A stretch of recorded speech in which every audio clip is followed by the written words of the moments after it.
Assalamualaikum warahmatullahi wabarakatuh. Saya Muhammad Fajar Ramadhani dari Fakultas Teknologi Pertanian.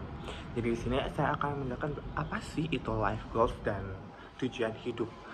Jadi life goals dan atau tujuan hidup merupakan impian atau aspirasi dan target yang ingin kita capai dalam hidup. Tujuan ini memberikan arah dan makna pada kehidupan kita, membantu kita untuk fokus dan berkomitmen dan mencapai keberhasilan yang kita inginkan. Apa sih yang langkah-langkah yang kita harus langkah-langkah yang harus kita raih atau kita lakukan untuk meraih life goals atau tujuan hidup kita itu. Jadi pertama adalah refleksi diri, yaitu kita harus paham mengenai nilai, minat dan bakat yang kita punyai, dan apa sih kekurangan kita dan kelebihan kita. Selanjutnya menetapkan tujuan, apa sih yang tujuan hidup kita itu, baik jangka pendek ataupun jangka panjang, yang signifikan dan struktur dan relatif. Selanjutnya ada rencana aksi. Kita bukan hanya cuma membayangkan nanti kita mau jadi apa, atau kita nanti bakal jadi apa, atau apa sih yang kita harus tahu apa yang kita harus lakukan, dan kita harus rencana aksi dalam langkah-langkah yang jelas untuk mencapai tujuan tersebut.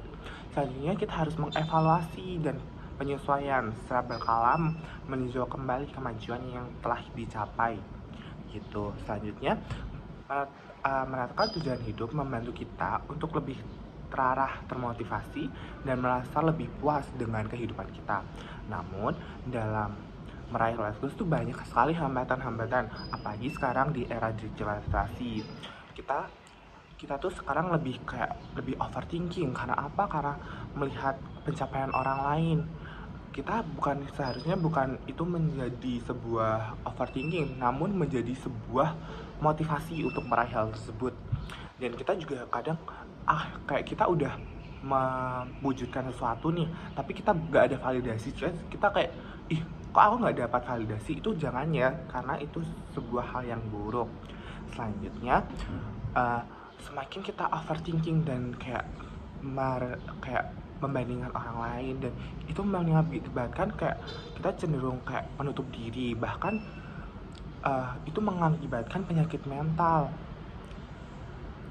Dengan hal ini, terus kita juga adanya penyakit mental ini, kita harus juga saling paham dong terhadap teman kita ada penyakit mental dan lain sebagainya. Bagaimana sih dengan caranya kita tuh harus mendengarkan. Kita harus sediakan waktu untuk mendengarkan mereka tanpa menghakimi.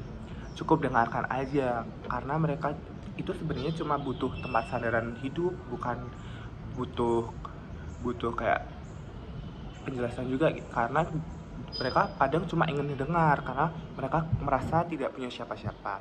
Selanjutnya memberikan dukungan. Kita selain mendengarkan, kita juga untuk bisa memberikan dukungan, tawaran bantuan dan dukungan emosional. Selanjutnya kita juga harus menjaga pola hidup kita agar tetap sehat, seperti tidur teratur, makan makanan bergizi, rutin berolahraga, dan satu lagi kita harus menghindari mengkonsumsi alkohol dan sejenisnya.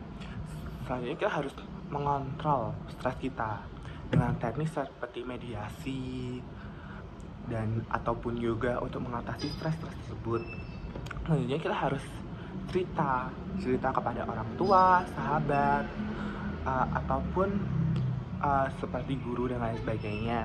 Selanjutnya kita harus punya hobi dong, untuk supaya kita tuh nggak sendirian, dan kita itu nggak boring dan mager di kamar ataupun di kos gitu. Kita juga harus punya hobi agar kayak mengontrol suasana hati kita juga.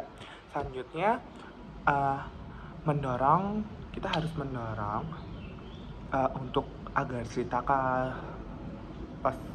bantuan profesional seperti kayak psikolog atau psikiater. Di UGM sendiri ada beberapa fasilitas yang kita bisa manfaatkan, seperti GMC. Itu adalah kita juga terdapat tenaga psikolog untuk mendukung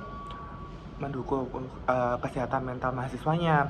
Dan kita harus memanfaatkan seperti Wisdom Park, itu bisa buat yoga, lari, dan untuk bersantai agar kita tuh uh, tidak merasa kesepian ataupun kayak lebih bisa menghirup udara segar dan lain sebagainya. Terima kasih. Kita harus menjaga satu sama lain ya guys. Bye.